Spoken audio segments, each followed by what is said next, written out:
Praise the Lord. Purihin po ang ating Diyos. Hallelujah. Praise the Lord. Hello universe, sa makapangyarihang Diyos na si Yahweh El Shaddai, sa pangalan po ng ating Panginoong Jesus at sa Banal na Espiritu Santo, binabati ko po ang bawat isa ng isang mapayapa, masaya, pinagpala at masaganang buhay po para sa bawat isa sa atin. This is Fabian at nandito po ako muli upang magbahagi ng kabutihan ng Panginoon sa buhay ng bawat isa sa atin. At ang ating pong topic for today ay tungkol po sa kakontentuhan sa presensya ng Panginoon. Praise the Lord. Subalit bago po ako magsimula, ay nais ko muna pong magbahagi ng isang pong panalangin at hilingin po natin ang presence po ng ating pong Panginoon sa mga oras na ito. Hallelujah. Welcome Holy Spirit. O Ama naming Diyos na makapangyarihan sa lahat. Banal, banal at Diyos na hindi nagbabago. Ang Diyos noon, ngayon at magpakailanman. Ang Diyos na mabuti na siyang kumukup-kup at nagmamahal sa amin. Nagbibigay ng kalakasan, pahiram na buhay sa bawat isa. Purihin at sambahin ka, Panginoon, sa Espiritu at sa katotohanan.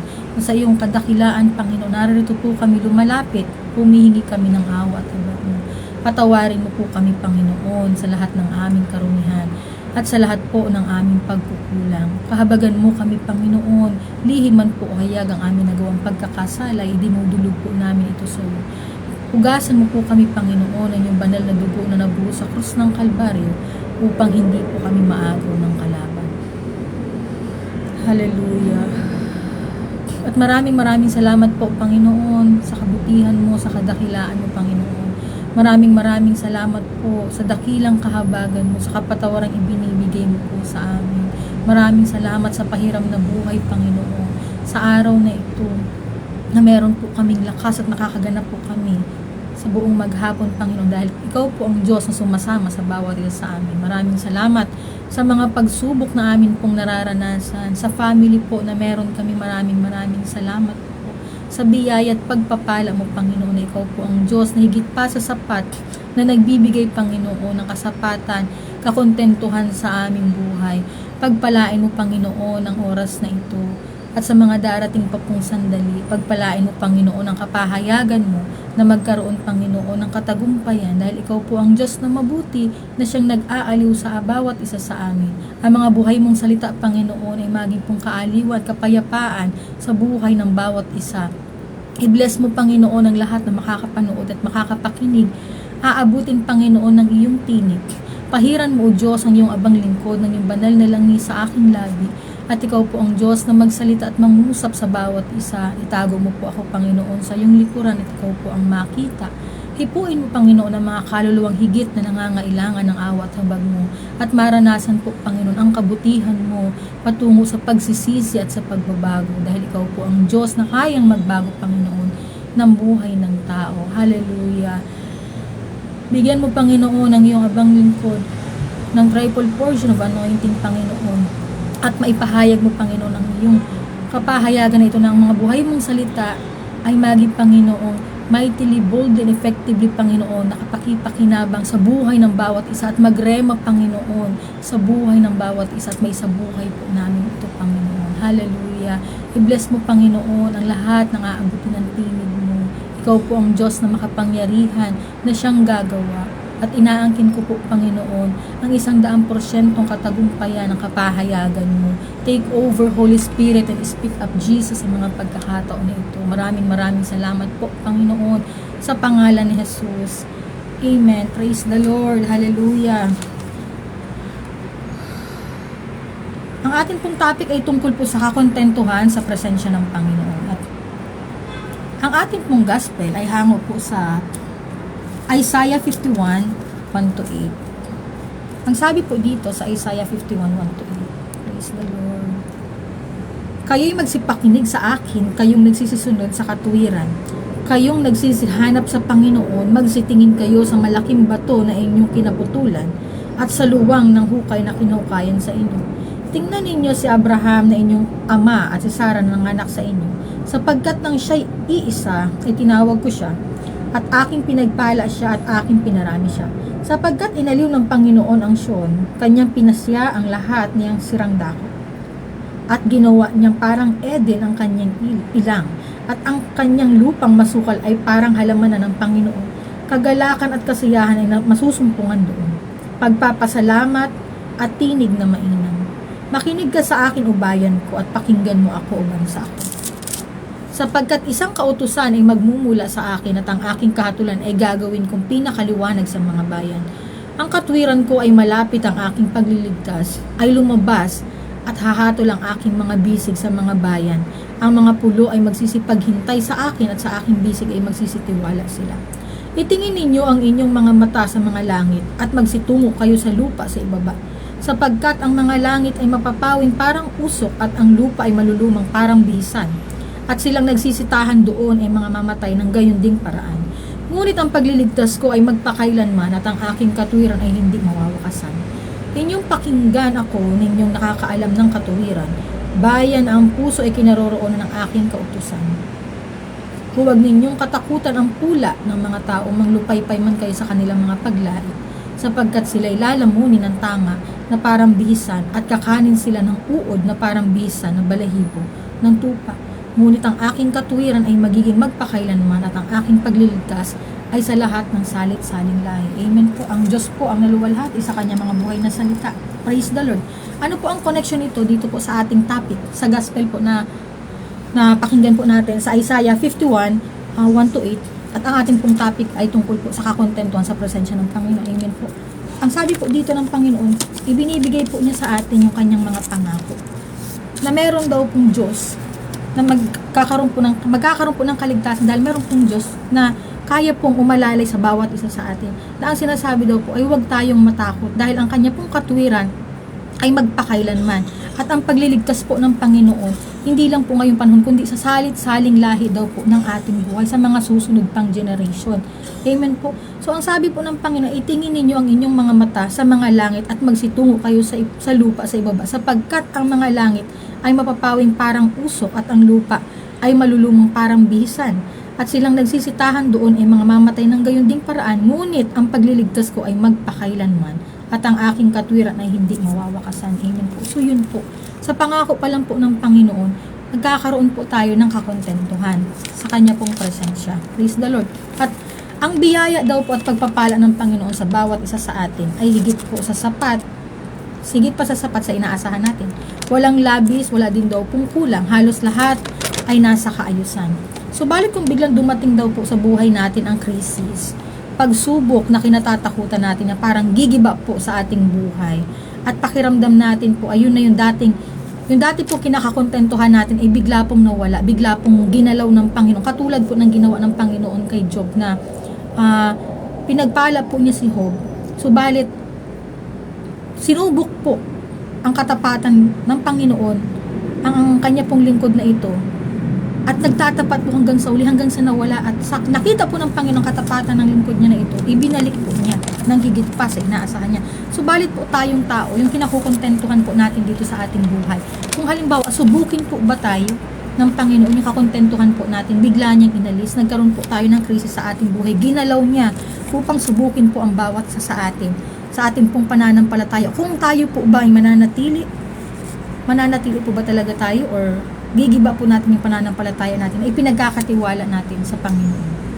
At titingnan pa din po ba natin siya katulad po ng pagtingin natin sa Kanya, na sisisihin po natin ang Panginoon sa pinagdadaanan natin, or manlulupaypay ka ba, kapatid, pag halimbawa hindi ka na niya pinagpala, o naramdaman mo na parang tahimik siya, naramdaman mo na parang wala siyang pagkilos, naramdaman mo na parang sa bawat panalangin mo, yung kakontentuhan mo na dating nakukontento ka sa Panginoon, at nagkaroon ng krisis, sinubok ng Panginoon pananampalataya mo, mananatili ka pa ba sa Kanya?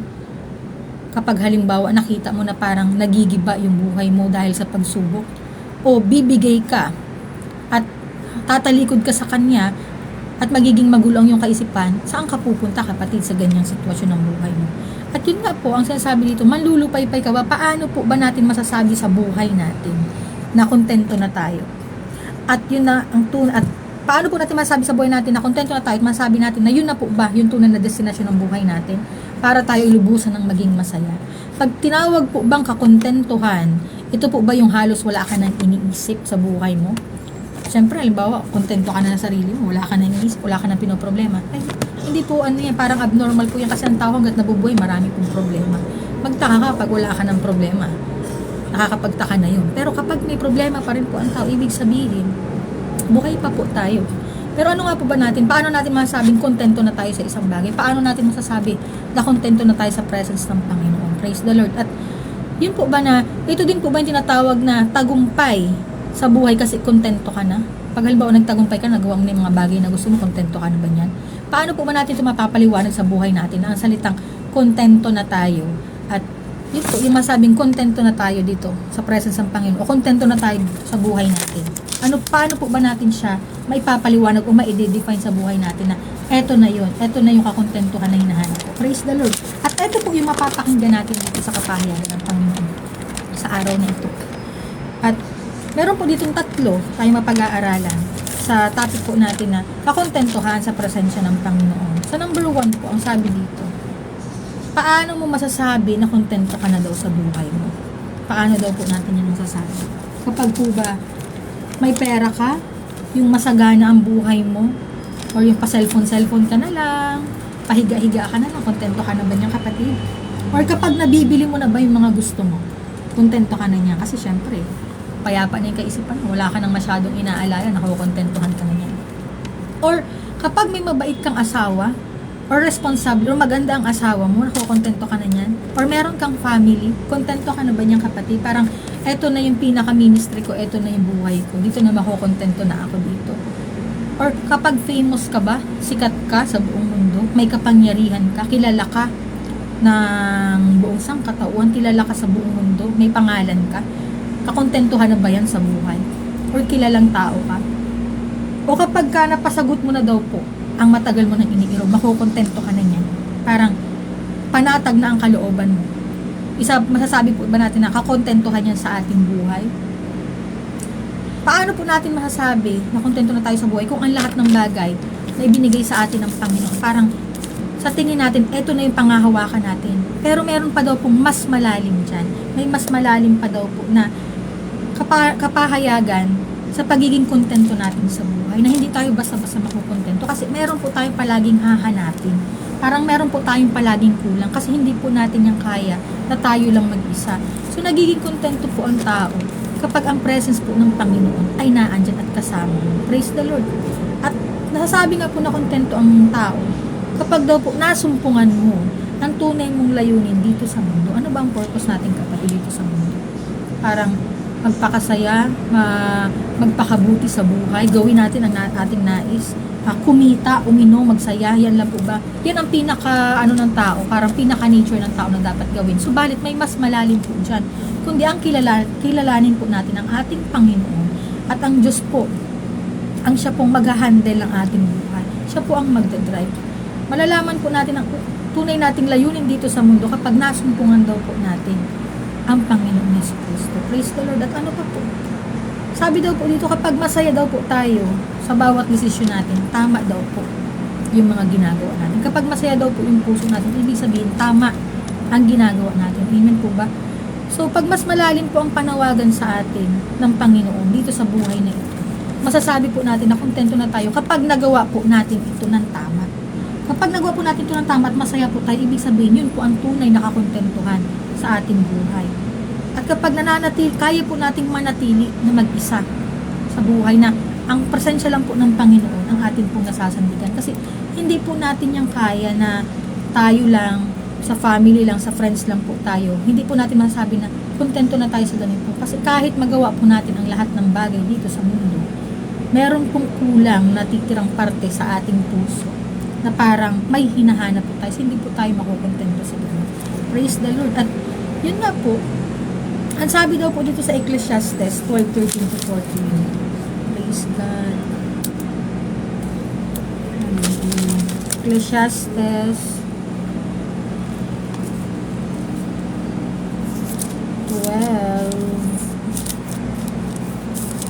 12:13 to 14.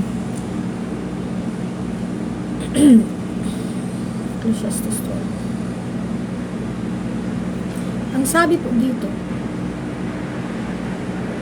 at bukod dito, anak ko, maaralan ka tungkol sa paggawa ng maraming aklat ay walang wakas, at ang maraming pag-aaral ay kapaguran ng katawan ito ang wakas ng bagay, lahat ay narinig. Ikaw ay matakot sa Diyos. Ikaw ay matakot sa Diyos at sundin mo ang kanyang mga utos, sapagkat ito ang buong katungkulan ng tao.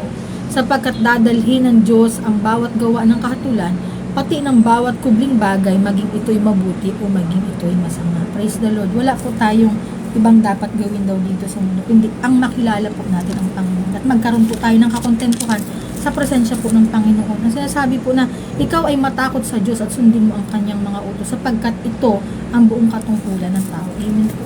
So pag nasumpungan po natin ang ating Panginoon, nagkakaroon po ng kakontentuhan ng ating puso. At kapag masaya po ang ating puso, ibig sabihin tama po ang ginagawa natin at naandun po.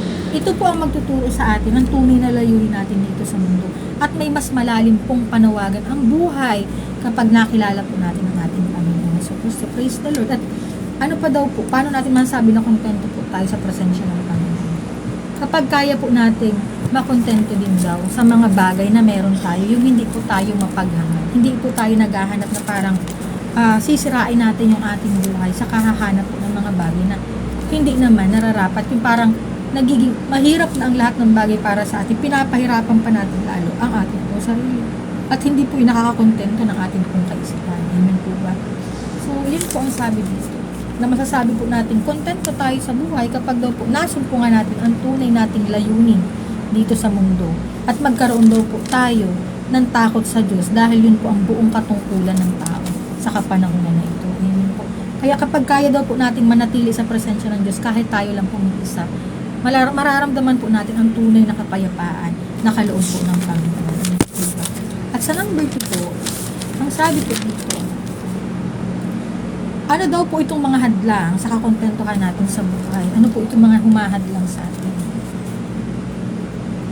Ang humahadlang po unang-una yung masyado po tayong ganid o mapaghangad sa mga bagay-bagay.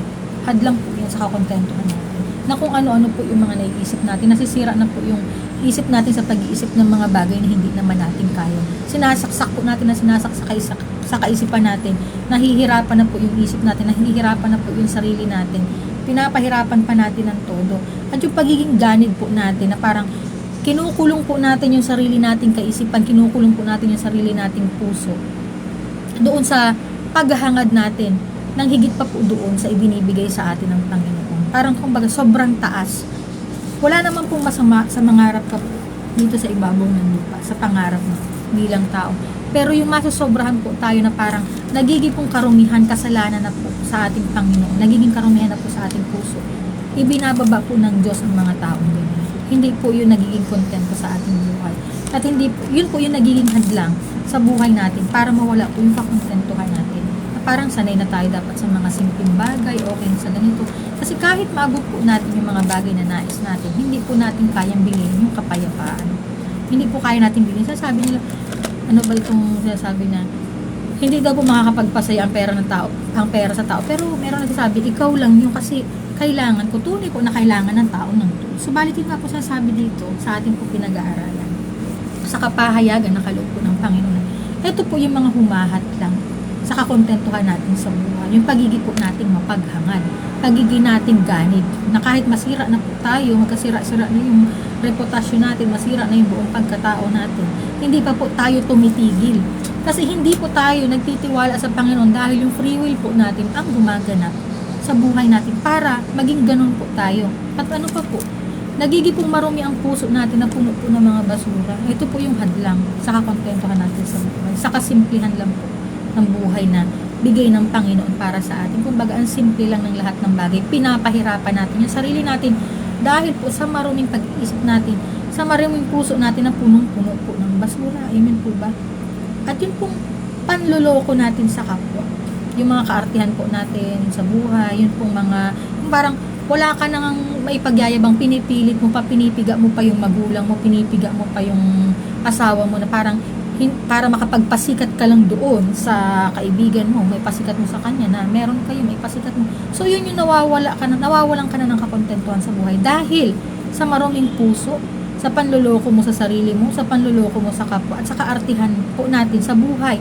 Maliban po doon yung pride, yung kayabangan, yung mga kaartihan po natin. Yan po ang nagiging hadlang sa kakontentuhan natin sa buhay na ito. Amen po ba?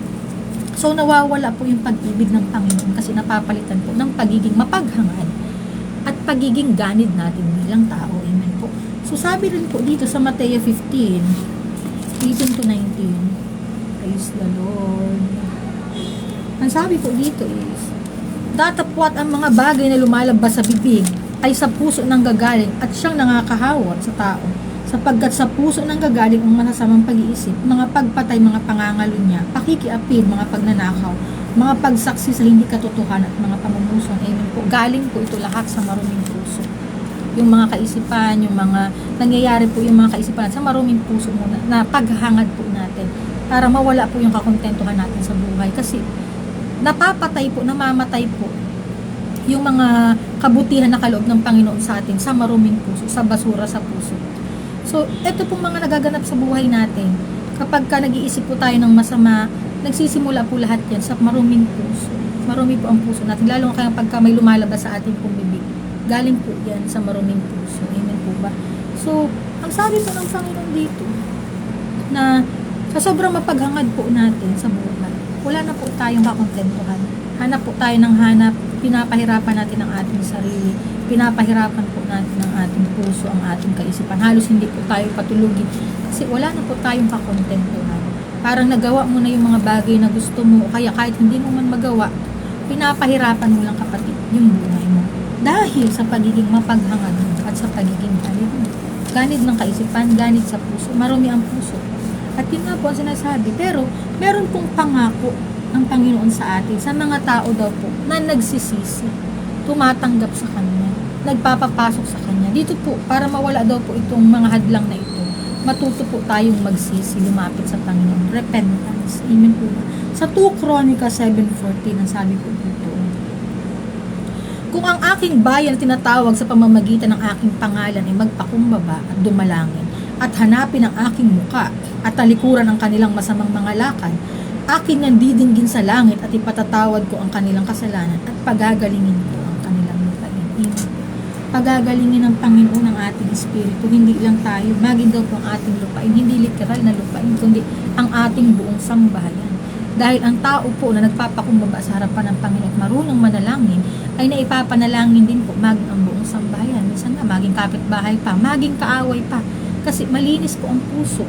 Dahil lumalapit sa Panginoon, binibigyan ng Panginoon ng pagkakataon na patawarin po ang mga taong lumalapit sa Kanya. So kapag pinatawad po tayo ng Panginoon, tumasok po siya sa ating buhay, nagkakaroon po tayo ng pagkakataon na makalapit sa Kanya ng maluwalhati at magkaroon po ng pagkakataon na marinig niya tayo. Wala pong blockages, wala pong boundaries, wala siyang harang, kundi maririnig tayo ng Diyos kapag ang puso po natin ay nagsisisi sa Kanyang harapan. Nakikita niya na nagpapakumbaba po tayo sa harapan niya. Praise the Lord. At yun po ang sabi, na ang mga hadlang daw po sa kakontentuhan natin sa buhay, yung marumi po natin puso, yung pagiging po natin mapaghangad, pagiging natin ganid, yung panloloko natin sa kapwa, at yun daw po mga kaartihan natin, yung mga pasikat. Yan po yung mga naging hadlang kasi pinapahirapan mo lang ang sarili mo.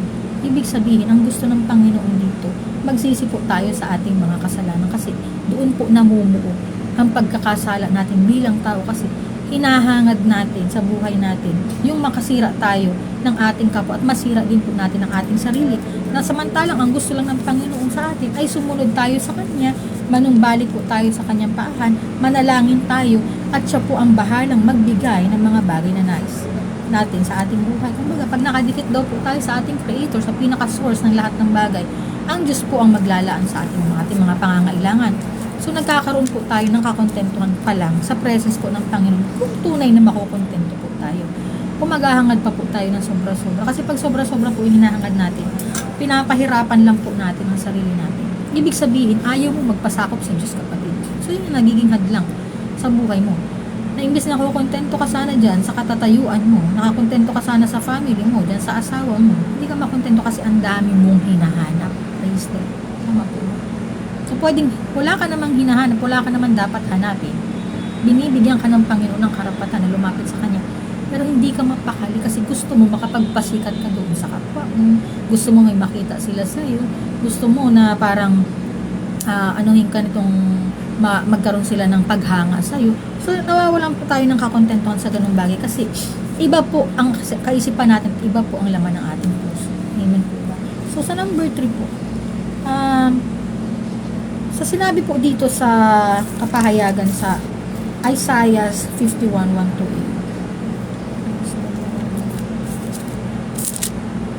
Sabi po dito, ano pong ibig sabihin daw ng bato at tinatawag dito? Saan pa na po? 51. Sabi dito, kayo'y magsipakinig sa akin, kayong nagsisisunod sa katuwiran, kayong nagsisihanap sa Panginoon, magsitingin kayo sa malaking bato na inyong kinaputulan at sa luwang ng hukay na kinahukayan sa inyo. Amen po. Ito pong bato na tinatawag sa gospel natin, ito po ang Panginoong Jesucristo. Noong unang panahon po, ang tao, ang ano po sa kanila, bato. Pero ito po ang tunay na Panginoong Jesucristo, ito po yung pundasyon natin sa ating buhay, na nagsisihanap sa Panginoon, magsitingin kayo sa malaking bato na inyong kinaputulan, ang ating pong hari at tagapagligtas, personal at tagapagligtas po ng ating buhay. So, sa pagkakaroon daw po natin nakakontentuhan sa buhay, sa presensya ng Panginoon, ano daw po itong mga matibay na pundasyon na ito o bato sa ating buhay para hindi po tayo kaagad mag-iba at magkaroon po talaga tayo ng kakontentuhan sa presence ng Panginoon. Sino po itong bato na ito? Ito po ang ating Panginoong Jesucristo na sinasabi po ay manatili daw po tayo sa Kanya at lumakad po tayo sa katwiran na paulit-ulit pong itinuturo sa aral po sa kautusan po. Kahit sino pong mga nagpapastol, kahit sino pong mga preacher or pastor po na nagtuturo, ang lagi po sinasabi, ang Panginoong Jesucristo, dahil yan po ang hari at tagapagligtas sa ating buhay. At sinasabi po na bakit manatili daw po tayo sa Kanya. Magkaroon po tayo ng pag-ugat sa ating pong Panginoong Jesucristo dahil wala po tayong magagawa kung hiwalay po tayo sa Kanya. Amen po ba? Wala pong magagawa ang tao. Meron pong kukontra, sigurado ka na walang magagawa ang tao. Wala pong magagawa ang tao. Kahit po ano pa ang katatayuan mo sa buhay. Kapag hiwalay po tayo sa Panginoon, hindi po yung kaya ng tao. Amen po. So ito pong batong panulukan na matibay na pundasyon natin sa ating buhay. Ito po ang ating Panginoong Jesucristo. At sa lahat po ng katuruan at aral, ang palagi pong sinasabi dito. Sa turo at aral po ng Panginoon, kilalanin po ang Panginoong Jesucristo. Kahit saan pong sekta, kahit saan pong relihiyon. Sasabihin po, sa mga Kristyanismo po, ang Panginoong Jesucristo po ang ipinapakilala palagi na manatili po tayo sa Kanya. Kasi siya po ang batong panulukan o matibay na pundasyon sa ating buhay upang maranasan po natin ang kakontentuhan sa presensya ng ating pong Amang nasa langit. Amen po ba? Sabi po sa John 15:5, ako ang puno ng ubas, kayo ang mga sanga, ang nananatili sa akin at ako'y sa Kanya, ay siyang nagbubunga ng marami, sapagkat kung kayo hiwalay sa akin ay wala kayong magagawa. Hindi po walang kayang gawin ang tao. Hindi po kaya ng tao mag-isa. Hindi po kaya ng tao na soluhin ang mga problema. Kakayanin mo lang yan pansamantala. Sasayangin mo yung oras mo sa paghahanap ng mga solusyon sa labas, sa mga kaibigan na tinatawagan mo na akala mo makakatulong sa'yo. Subalit, sila man ay hindi man din nila naiintindihan yung sarili nila. Amen po ba? So, sabi ng Panginoon, manatili daw po tayo sa Kanya. Ako ang puno ng ubas, kayo ang mga sanga, ang nananatili sa akin at ako'y sa Kanya, ay siyang nagbubunga ng marami, sapagkat kung kayo siwalay sa akin ay wala kayong magagawa. Mamumunga daw po ng marami. Ano ibig sabihin ng mamumunga ng marami? Pagpapalain ng Panginoon ang taong nakaugnay ang buhay sa Panginoong Jesucristo. Kasi wala ka ng kulang. Bakit? Nagkakaroon po tayo ng koneksyon, ng pananalangin sa Panginoon. Kapag nananalangin po tayo sa Panginoong Jesucristo, meron po siyang ibinibigay sa ating lakas, kapayapaan, at hindi po tayo manlulupaypay sa buhay na kahit po ang bigat-bigat ng mga pinagdadaanan natin, meron pong Diyos na nagbibigay sa atin ng kalakasan na hindi po natin malaman kung saan po nanggagaling na sa kabila ng lahat ng pinagdadaanan natin, payapa po ang ating puso at isip. Pwede nakakaramdam po tayo ng takot, pwede nakakaramdam po tayo ng pangangamba, pag-aalinlangan paminsan-minsan, kasi normal po yun. Ang tawag po doon ay banal na takot sa Panginoon. Pero natututo po tayong manalangin at sa pananalangin po natin nagkakaroon po tayo ng connection sa Panginoon at yun naman pong connection na yun ang nagbibigay sa atin ng kalakasan. Pinalalakas ng Panginoong Jesucristo ang mga taong nagtitiwala sa Kanya, hindi po nagpapabaya ang Diyos. Sapat daw po sa pangangailangan natin ang kaloob ng Amang nasa langit sa pamamagitan po ng pananalangin natin sa pangalan po ng ating Panginoong Jesus. At kapag po halimbawa nasa presensya po tayo ng Panginoon at nakukontento po tayo sa Kanya, Natututo po tayong laging magpasalamat sa mga maliliit na bagay.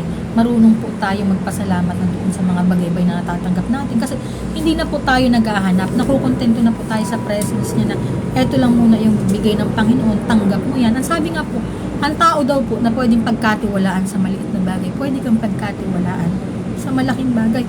So kung ano man yung paglilingkod ng Panginoon ay binigay po sa atin, hawakan po natin yun. Hawakan po natin yung ibinigay niya sa atin kasi iba-iba po tayo ng gift sa Panginoon. Meron taong tinawag sa ganitong sitwasyon, meron taong tinawag sa paglilingkod, meron taong tinawag sa ganitong ministry. Iba-iba po tayo ng ministry sa buhay. So kung ano man po ang binigay sa atin, ingatan po natin at pagyamanin po natin dahil kaloob po yan sa atin ng Panginoon. Makontento po tayo dun sa mga bagay na ibinigay ng Diyos na parang doon ka muna mag-focus sa binigay niya. Huwag ka na munang hanap ng bagay na magpapasira ng kaisipan mo. Ituwid mo muna yung pagtingin mo sa Kanya kasi baka doon ka lang muna nilagay ng Panginoon. Praise the Lord, sinasabi ko ba ito sa akin sarili? Doon ka muna nilagay ng Panginoon sa bagay na binigay niya sa'yo. Kasi gusto niyang makita mo muna yung sarili mo at makita mo muna siya, yung presence niya maramdaman mo. Huwag ka na muna hanap. Ang Diyos ang gagawa para sa'yo, kapatid. Praise the Lord. Hallelujah, kapatid. At thank you, Lord. At yun po, na natututo po tayong laging magpasalamat daw sa maliit na bagay kapag marunong po tayong makontento sa presensya ng Panginoon. Hindi lang po yun, natututo po tayong maging maayos sa atin pong sarili. Kasi ang Diyos po ang nagtuturo sa atin ng mga bagay-bagay na dapat po natin gawin. At ang Diyos po ang nagbibigay ng karunungan at kaalaman kung paano po tayo hahakbang. Si Lord po ang gagawa. Hindi po yung kaya ng tao, yung makukontento ka lang sa kaloob niya. Kasi ang tao po maraming hinahanap yan. Pero ang Panginoon na nagbigay sa tao, kailangan po natin kakontentuhan yung bagay na ipinagkatiwala po niya sa atin. Na kung pinagkatiwalaan man daw po tayo dyan sa maliit na bagay na nakikita ng Diyos na pinagyayaman natin, mas palalakihin po yan ng Panginoon kasi kaya mong hawakan, kapatid. Kaya mong protektahan yung binigay niya sa'yo. Maging ano mo yung binigay niya sa'yo. Parang hindi pwedeng magiba kasi alam mo, sa sarili mo, nakasama mo ang Panginoon. Amen po ba? So dyan po tayo nagkakaroon ng kakontentuhan sa presence ng Panginoon. Ano pa po yung nagiging kakontentuhan natin sa buhay? Nagiging pundasyon po natin para po mas maging matibay po yung contentment natin na maging masaya po tayo sa presence ng Lord. Ano po daw yun? Yung puso po natin na lagi daw pong handang magpasako. Yung handa daw pong tumanggap at magpakumbaba po sa harapan ng Panginoon. Nandito po yan. Kaya nagkakaroon po ng kakontentuhan ang tao kapag yung puso po natin na ibigay po natin ng mas ng buo sa Panginoon. Nagkakaroon po tayo ng kapayapaan, nagkakaroon po tayo ng kakontentuhan sa presence ng Panginoon kapag handa po tayong tanggapin siya sa ating buhay. Amen po ba? So natututo po tayong magpakumbaba. Natututo po tayong tumanggap ng mga pagkakamali natin. Natututo po tayong makinig din dun sa mga tao din po na nagtuturo na parang meron po tayong mga lesson na makukuha din po sa kapwa natin. Hindi lang po sa ating sarili. Hindi lang po sa, hindi lang po tayo nabuhay dito sa mundo na para lang po sa sarili natin. Ang lahat po ng tao ay nakadesenyo minsan para magturo sa'yo ng aral or bigyan ka ng love or bigyan ka ng lesson sa buhay. Mga ganyan lang po. Na parang mag-go with the flow daw po tayo sa buhay natin bilang tao. Pero yun nga po, nagiging pundasyon po natin ito, ang ating pong Panginoong Jesucristo. Sa kakontentuhan po natin sa buhay dahil siya po ang Diyos na nagbibigay ng kasapatan at kapayapaan na pumupuno po dun sa ating puso kaya wala na po tayong hinahanap. Amen po ba? Ang sabi po dito sa 1 Thessalonica 5:17 to 18, magsipanalangin kayong walang patid sa lahat ng mga bagay ay magpasalamat kayo sapagkat ito ang kalooban ng Diyos kay Kristo tungkol sa inyo. Amen po. So, ito pong pundasyon natin na ating pong Panginoong Jesucristo na wala na po tayong kulang na hinahanap sa ating buhay. Ano po sasabihin natin wala na kulang? Wala pong kulang kapag nasa Panginoong Jesucristo ka kasi payapa po talaga. Tayo pong tao ang maraming hinahanap. Tayo pong tao ang hindi mapakali. Pero kapag nasa presence po tayo ng Lord, ibinibigay po ng Diyos ng higit pa sa pangangailangan natin.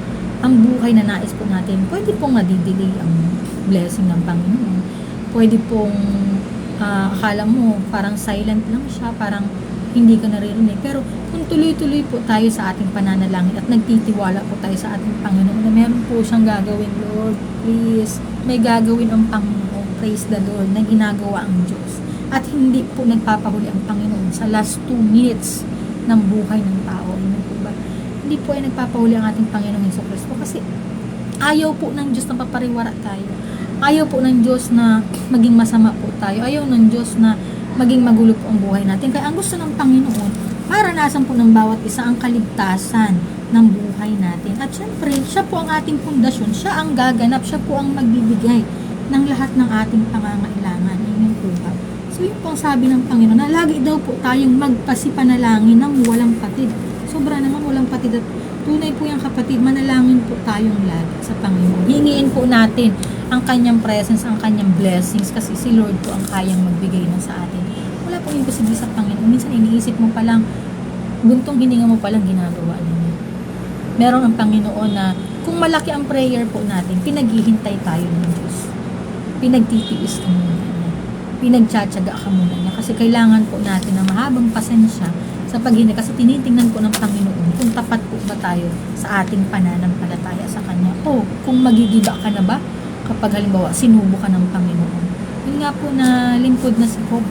Kahit ano lang po, inubos na niya ang lahat. Sinugat-sugat pa ang katawan. Hanggang sa puro mga nakakahiya na lang po ang nangyari. Pero nanatili po siyang tapat sa ating Panginoon. At nakita po ng Diyos ang taong matuwid. Ay hindi po niya pinapabayaan. Amen po.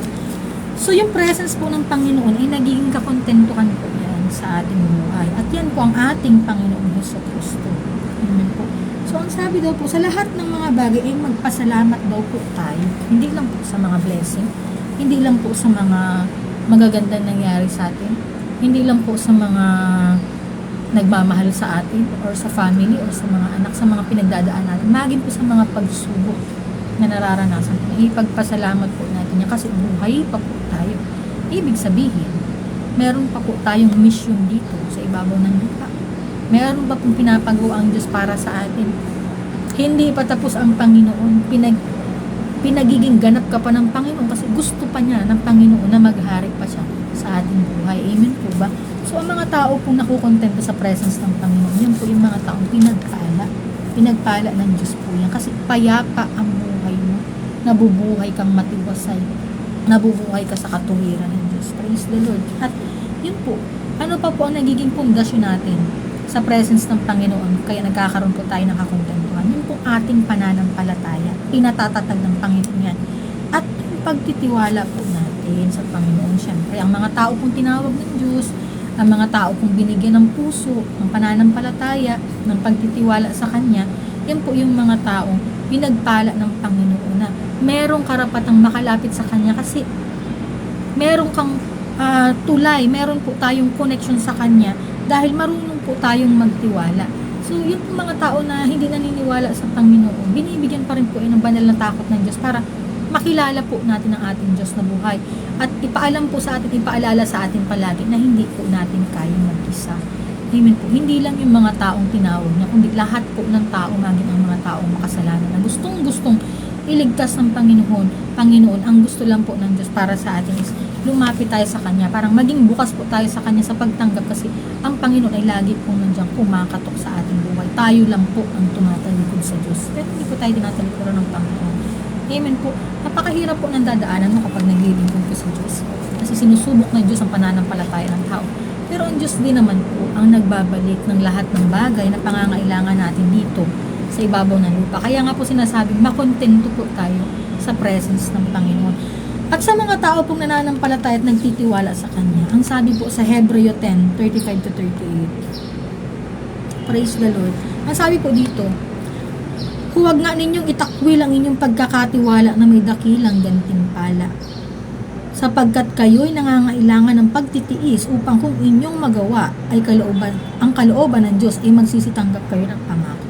Sapagkat sa madaling panahon, siyang pumaparito ay darating at hindi magluluwat.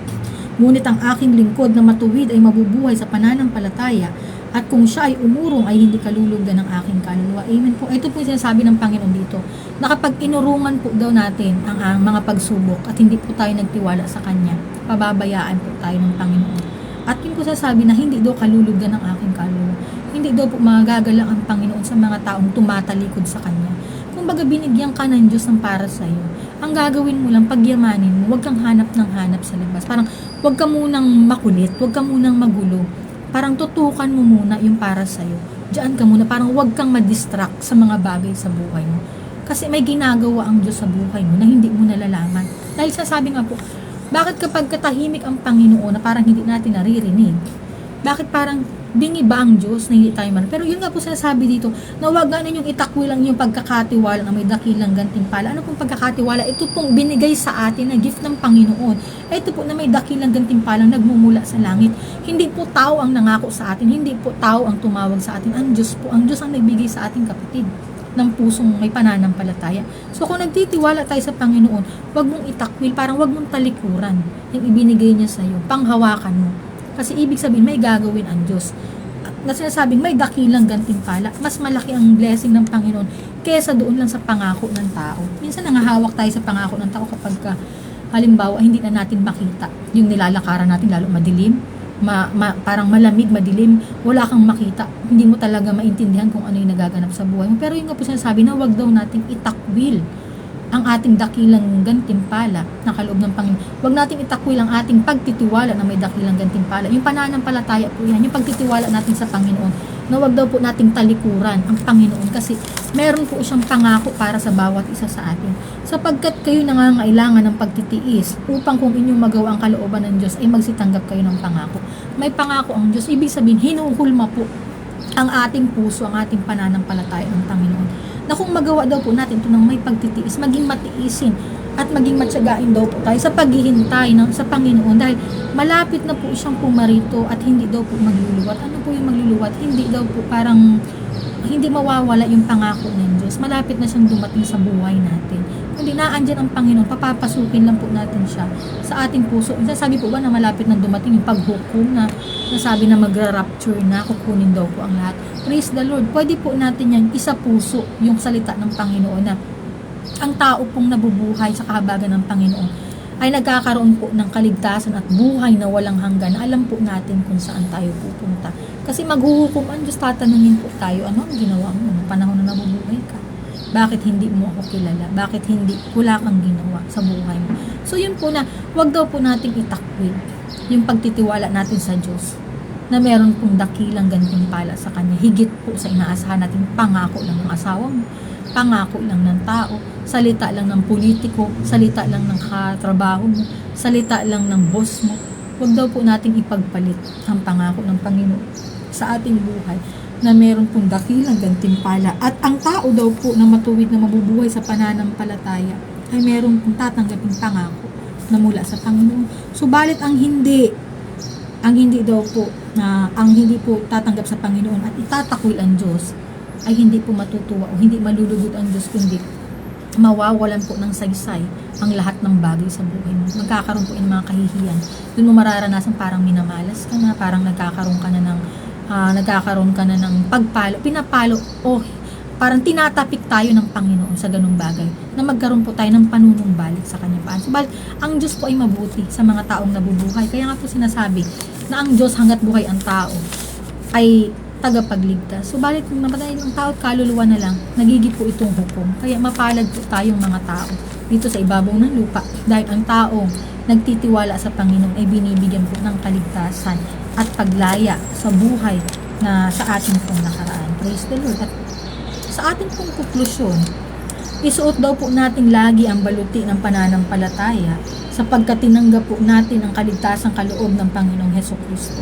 Sa buhay na may kakontentuhan, nararanasan po ng tao ang tunay na paglaya, kagalakan sa puso na punong-puno ng pag-ibig, at sa presensya po ng Panginoong Hesukristo, nakokontento po ang lahat ng tao. Amen po. Hallelujah. Maraming salamat, Panginoon, sa buhay na ito, sa kapahayagang kaloob mo sa amin, sa mga buhay mong salita na siya po nag-aliw sa amin pong mga espiritu. Maraming salamat po, Diyos, sa katagumpayan po ng kapahayagan mo.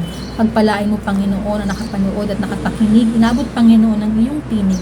Ikaw po ang Diyos na humipo sa buhay ng bawat isa. Maging sa kanila pong mga kahilingan sa puso't isip nila, Panginoon, na ikaw po ang Diyos na nakakasiyasat. Bigyan mo, Panginoon, ng katugunan, maging po sa kanilang buong sambayan. I-bless mo rin po. Pagpalain mo rin, Panginoon, ang aking mga anak, ang aking pong buong sambahayan at ang tahanan po na aking tinutuluyan. Maging ang mga tao, Panginoon, nakatira dito. Ikaw po ang Diyos na humipo. Akayin nawa sila, Panginoon, ng kabutihan mo patungo sa pagsisisi at sa pagbabago. Dahil ikaw po ang Diyos na mabuti na nagbibigay ng kaligtasan sa bawat isa. Maramdaman po, Panginoon, ng lahat ng tao sa mundo ang kalayaan, Panginoon, at ang liwanag na nagmumula sa iyo. Pagpalain mo po, Panginoon, ang may mga karamdaman na magkaroon po ng kagalingan. Ang lahat, Panginoon, na nawawalan ng pag-asa at nawawalan, Panginoon, nagugulumihanan ng kaisipan, bigyan mo, O Diyos, ng enlightenment and clarity sa buhay, Panginoon, at magkaroon po ng maliwanag na kaisipan, Panginoon, at magkaroon, Panginoon, ng pag-asa, ng kapayapaan, kaaliwan sa buhay, karunungan, Panginoon, na ikaw po ang Diyos na magturo kung ano po ang gagawin ng mga taong nahihirapan at nawawalan, Panginoon, ng pag-asa sa buhay. Pagpalain mo ang lahat na nangangailangan, Panginoon. I-bless mo, Panginoon, na ikaw po ang Diyos na maglaan ng kasaganaan sa buhay ng bawat isa sa amin pong mga pangangailangan. Pagpalain mo rin po, Diyos, ang iyong abang lingkod. Ikaw po ang Diyos na mag-ingat na lagi mo po akong samahan, Panginoon. Maraming salamat po, Diyos. Inaangkin ko po na answered prayer na po kami. Hallelujah. Sa iyo po, Panginoon, ang lahat ng papuri, parangal at pasalamat sa makapangyarihang pangalan ni Jesus. Alang-alang po sa kalinis-linisang puso ni Maria, Panginoon. Basbasan mo po, Diyos, ang kapahayagan mo ito at ang panalangin namin ito sa pangalan ng Ama, ng Anak at ng Diyos Espiritu Santo. Amen. God bless po. Maraming salamat po.